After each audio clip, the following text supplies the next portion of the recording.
एक 80 वर्ष का वृद्ध किसान था जिसका नाम था धर्मपाल। उसका जीवन उसके हाथों की तरह सख्त, रूखा और अनगिनत झुर्रियों से भरा था। उसने अपने जीवन का हर क्षण मिट्टी को सींचने में बिताया था। उसकी आंखों में एक अजीब सी शांत उदासी और एक अटूट मेहनत का संकल्प दिखता था। गांव से दूर, खेतों के एकदम किनारे, उसकी एक टूटी फूटी झोपड़ी थी। बांस और मिट्टी की बनी ये झोपड़ी प्रकृति के हर वार को सहते हुए भी किसी तरह खड़ी थी, ठीक धर्मपाल के जीवन की तरह। धर्मपाल की दुनिया उसके 2 प्यारे बैलों और उसके छोटे से खेत तक ही सीमित थी। पत्नी को गए बरसों हो गए थे और बच्चे शहर की चकाचौंध में कहीं खो गए थे। वो एकांत में जीता था, लेकिन कभी अकेलापन महसूस नहीं करता था, क्योंकि उसका दिल मानवता और करुणा से भरा था। वो हर आने जाने वाले राहगीर को पानी पूछता और उसकी झोपड़ी के बाहर का टूटा हुआ चबूतरा हमेशा थके हारे लोगों के लिए एक विश्राम स्थल बना रहता था। ये एक आषाढ़ की संध्या थी। आसमान पर काले कजरारे बादल छाए हुए थे और ठंडी तेज हवाएं चल रही थीं, जो किसी भारी बारिश का संकेत दे रही थीं। धर्मपाल अपनी झोपड़ी के अंदर टूटे हुए लैंप की टिमटमाती रोशनी में अपनी गठरी से पुराने फटे कपड़े निकालकर सिल रहा था। तभी झोपड़ी के कच्चे दरवाजे पर कोमल दस्तक हुई। धर्मपाल चौंक गया। इस सुनसान जगह पर इस वक्त कौन हो सकता है? उसने धीरे से दरवाजा खोला। सामने तेज हवा से सहमी हुई 2 जवान और बेहद हसीन लड़कियां खड़ी थीं। एक का नाम कोमल और दूसरी का नाम अंजलि था। उनके चेहरे पर थकान, डर और घबराहट स्पष्ट थी। उन्होंने महंगी लेकिन अब धूल और कीचड़ से सनी हुई शहर की पोशाक पहनी हुई थी। बाबा, बाबा, कोमल ने कांपते हुए आवाज में कहा, हम रास्ता भटक गए हैं। हम शहर से अपने दोस्त की शादी में गांव आए थे, लेकिन लौटते समय हमारी टैक्सी खराब हो गई और ड्राइवर हमें यहां छोड़कर चला गया।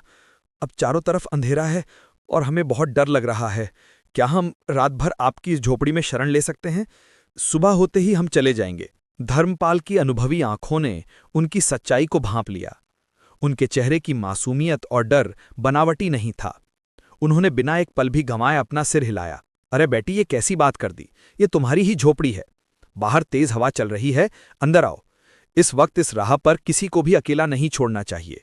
तुम दोनों बहुत थकी हुई लग रही हो। धर्मपाल ने दरवाजा पूरी तरह खोल दिया और उन्हें अंदर आने के लिए रास्ता दिया। लड़कियां अंदर आईं और राहत की सांस ली। झोपड़ी के अंदर गरीबी थी, लेकिन एक अजीब सी शांति थी। धर्मपाल ने तुरंत उन्हें पीने के लिए ताज़ा पानी दिया और एक साफ पुराना टाट बिछाकर बैठने को कहा। बेटी, तुम यहां बैठो, मैं अभी तुम्हारे लिए थोड़ी रोटी और चटनी का इंतजाम करता हूं। तुम भूखी होगी? कोमल और अंजलि दोनों ने एक दूसरे की ओर देखा। उनकी आंखों में अविश्वास और डर का मिश्रण था। बाबा, बाबा, अंजलि ने धीरे से पूछा, आप अकेले रहते हैं? हाँ बेटी, बरसों से, धर्मपाल ने मुस्कुराते हुए कहा। उनकी मुस्कान में दांत कम थे, लेकिन स्नेह पूरा था। लड़कियां अब और ज्यादा सशंकित हो गईं। उन्होंने एक दूसरे को कनखियों से देखा। उनके शहर के मन में एक रात इस सुनसान झोपड़ी में एक 80 साल का अकेला बूढ़ा 2 जवान लड़कियों के साथ। शहर की गंदी सोच और अविश्वास उनके मन में जगह बनाने लगा। उन्होंने सुना था कि दुनिया कितनी खराब है, लोग कितने मतलबी हैं। उनके दिमाग में कई डरावनी कहानियां घूमने लगी। शायद ये बूढ़ा किसान इतना सीधा साधा नहीं है जितना दिख रहा है। कोमल ने धीमी आवाज में अंजलि के कान में फुसफुसाया, अंजलि, ये जगह ठीक नहीं लग रही। क्या हमें यहां से भाग जाना चाहिए? ये बूढ़ा, हमें भरोसा नहीं करना चाहिए। अंजलि ने डरते हुए हाँ में सिर हिलाया, लेकिन बाहर तेज बारिश शुरू हो चुकी थी और बिजली कड़क रही थी। वो कहीं नहीं जा सकती थी। धर्मपाल, जो पीठ करके उनके लिए चूल्हे पर रोटियां सेक रहा था, उनकी फुसफुसाहट को समझ गया। वो जानता था कि उनके मन में क्या चल रहा है। वो जानता था कि आज की दुनिया में विश्वास कितनी महंगी चीज है। उन्होंने बिना कुछ कहे धीमी आवाज में एक भजन गाना शुरू कर दिया, जो उनकी आत्मा की पवित्रता को दर्शा रहा था। जब उन्होंने लड़कियों के सामने सादी रोटी और प्याज की चटनी रखी, तो लड़कियों ने डर के मारे कुछ नहीं खाया। क्या हुआ बेटी, खाओ, तुम बहुत कमजोर लग रही हो, धर्मपाल ने प्यार से कहा। नहीं बाबा, हमें भूख नहीं है, हम बस थोड़ी देर आराम करना चाहते हैं। धर्मपाल ने उनकी घबराहट को समझा और तब उन्होंने जो किया, उसने इंसानियत को एक ऐसा आईना दिखाया जिसे देखकर लड़कियों का गर्व और शर्म दोनों एक साथ रो पड़े। उनके क्रूर संदेह के जवाब में इस वृद्ध किसान ने निस्वार्थ बलिदान का मार्ग चुना। उनके मन में जो शर्म और अपराध बोध का तूफान उठा, उसे शब्दों में बयां करना असंभव था। अंजलि तुरंत उठ खड़ी हुई। उसकी आंखें आंसुओं से भर गईं। उसने दौड़कर धर्मपाल के हाथ से रस्सी खोलने की कोशिश की। नहीं बाबा, नहीं, यह आप क्या कर रहे हैं? हमें हमें माफ कर दीजिए। अंजलि सिसक पड़ी। हमारी सोच गंदी थी। हमने शहर की गंदी हवा में रहकर हर इंसान को शक की निगाह से देखना सीख लिया है। हमने अपनी इंसानियत खो दी थी। कोमल भी धर्मपाल के पैरों पर गिर पड़ी। बाबा, हम माफी के लायक नहीं हैं। हमने आपकी पवित्रता पर शक किया। आप तो देवता हैं। आप हमें शरण दे रहे हैं और हम आपके चरित्र पर संदेह कर रहे थे। दोनों लड़कियों के आंसू झोपड़ी की कच्ची जमीन पर गिर रहे थे। वे धर्मपाल के कमजोर मेहनती हाथों को पकड़कर रो रही थी। इंसानियत रो पड़ी थी, लेकिन ये रोना पीड़ा का नहीं, बल्कि जागृति का था। ये उस गंदी मानसिकता का अंत था जिसने एक पवित्र हृदय को इतनी पीड़ा पहुंचाई थी। धर्मपाल ने धीरे से दोनों लड़कियों के सिर पर हाथ फेरा। रो मत बेटी, तुम दोनों ने कुछ गलत नहीं किया। दोष तुम्हारा नहीं, उस वक्त का है जिसमें हम जी रहे हैं। इस वक्त ने विश्वास को इतना कमजोर कर दिया है कि एक बाप भी अपनी बेटी को सुरक्षित महसूस नहीं करा सकता। उन्होंने रस्सी नहीं खोली। बेटी, आज रात मैं बंधा रहूंगा। मैं चाहता हूं कि तुम दोनों ये याद रखो कि दुनिया सिर्फ धोखेबाजों से नहीं भरी है। अभी भी इस धरती पर ऐसे लोग हैं जो स्वार्थ से पहले धर्म और इंसानियत को रखते हैं। धर्मपाल ने उन्हें फिर से बैठने का इशारा किया। उन्होंने खुद को कष्ट दिया ताकि दो भटकी हुई आत्माओं को शांत किया जा सके। उनकी ये मूक पीड़ा लड़कियों के दिलों पर पत्थर की तरह लगी। रात भर बिजली कड़कती रही और बाहर भयानक तूफान चलता रहा, लेकिन झोपड़ी के अंदर लड़कियों के मन में तूफान कहीं ज्यादा भयानक था। वे दोनों सो नहीं पाईं। वे बस धर्मपाल को देखती रहीं, जो दीवार से बंधे हुए शांत और निस्वार्थ भाव से सो रहे थे। उनके चेहरे पर त्याग का एक अनोखा तेज था। उस रात उन्होंने पता किया कि असली धन खेतों में नहीं, बल्कि इंसान के दिल में होता है। पूरी रात लड़कियों की आंखें धर्मपाल के बंधे हुए हाथ और शांत चेहरे पर टिकी रहीं। हर पल उन्हें अपने संकीर्ण विचार और अविश्वास का बोध होता रहा। बाहर की बारिश ने भले ही झोपड़ी को गीला कर दिया था, लेकिन उनके मन की गंदगी को धर्मपाल के बलिदान ने पूरी तरह धो डाला था। तड़के जब पूरब की दिशा में हल्की लालिमा फैलनी शुरू हुई तो बारिश थम चुकी थी। आसमान साफ हो गया था और शांति लौट आई थी। अंजलि और कोमल दोनों एक साथ उठीं।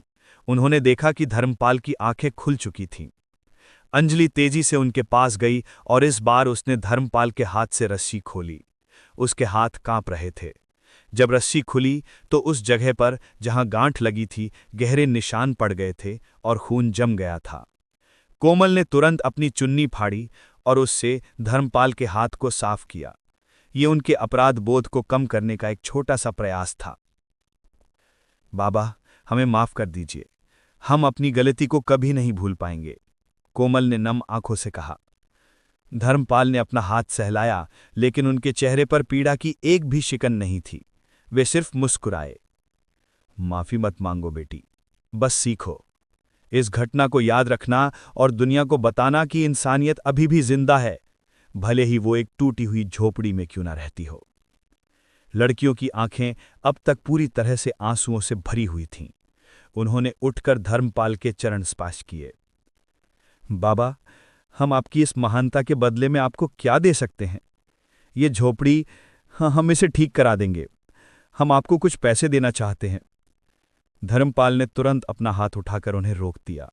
उनकी आंखों में एक तेज था जो किसी भी भौतिक संपत्ति से ज्यादा कीमती था। बेटी, मानवता की कोई कीमत नहीं होती। मेरे लिए तुम दोनों का सुरक्षित घर लौटना ही सबसे बड़ी दौलत है। ये झोपड़ी मुझे मेहनत से प्यारी है। हाँ, अगर तुम कुछ देना चाहती हो तो मेरा एक वचन मान लो। लड़कियों ने सिर झुका लिया। बताइए बाबा, हम आपका हर वचन मानेंगे। जब भी तुम दोनों अपने जीवन में किसी को मदद की जरूरत में देखो तो बिना शक के उसकी मदद करना, और अगर कभी किसी के अच्छे कर्मों पर संदेह हो तो एक बार रुक कर सोचना। बस यही मेरा कर्ज होगा जिसे तुम दूसरों को देकर चुकाना। ये वचन सुनकर लड़कियों का आत्मसम्मान और दिल दोनों एक साथ पसीज गए। उन्हें महसूस हुआ कि उन्होंने सिर्फ एक बूढ़े किसान से शरण नहीं ली थी, बल्कि उन्होंने जीवन का सबसे बड़ा पाठ सीखा था। कुछ देर बाद गांव से एक ट्रैक्टर गुजरा, जिसे धर्मपाल ने आवाज देकर रोका। बेटा, ये दोनों बेटियां शहर से आई हैं, इन्हें बस अड्डे तक छोड़ दो। जब लड़कियां जाने लगीं तो उन्होंने आखिरी बार धर्मपाल की ओर देखा, जो झोपड़ी के बाहर शांत मुद्रा में खड़े थे। उनके टूटे हुए कपड़े, उनकी पुरानी लाठी और उनकी झुर्रीदार आंखें उन्हें दुनिया की सबसे बड़ी दौलत लगी। ट्रैक्टर पर बैठकर कोमल ने अपने पर्स से कुछ नोटें निकाली, लेकिन फिर उसने उन्हें वापस रख दिया। अंजलि, बाबा ने सही कहा, मानवता की कोई कीमत नहीं होती। हम इस कर्ज को पैसे से नहीं चुका सकते, हम इसे केवल ईमानदारी और करुणा से चुका सकते हैं। दोनों लड़कियों ने कसकर हाथ पकड़े। उनकी आंखें अब तक नम थीं, लेकिन उनके दिल में अब एक नया आत्मविश्वास और साफ आसमान था। धर्मपाल ने उस दिन सिर्फ 2 जवान लड़कियों की जान नहीं बचाई थी, बल्कि उन्होंने शहर की भागती दौड़ती दुनिया में मानवीय मूल्यों को जीवित कर दिया था। उनकी वो टूटी हुई झोपड़ी, जहां रात भर उन्होंने खुद को बांध कर रखा था, अब सच्ची इंसानियत का एक पवित्र मंदिर बन गई थी। ये कहानी हमें सिखाती है कि संदेह और अविश्वास ने आज के समाज को खोखला कर दिया है, और सच्चा विश्वास कभी-कभी अविश्वसनीय बलिदान की मांग करता है। मानवता का मूल्य, असली महानता गरीबी या अमीरी में नहीं, बल्कि निस्वार्थता और करुणा में निहित है। धर्मपाल ने अपनी सुरक्षा को दांव पर लगाकर दूसरों के डर को दूर किया। असली दौलत पैसे नहीं, बल्कि पवित्र विचार और अच्छा चरित्र है, जिसे धर्मपाल ने अपने आचरण से प्रदर्शित किया। दोस्तों, यदि ये कहानी अच्छी लगी हो तो हमारे वीडियो को लाइक करें, शेयर करें, और इसी तरह के दिल को छू लेने वाली कहानी को सुनना चाहते हैं तो हमारे YouTube चैनल को सब्सक्राइब जरूर करें। तो मिलते हैं इसी तरह की मानवता और करुणा से भीगी अगली कहानी में। तब तक के लिए वंदे मातरम।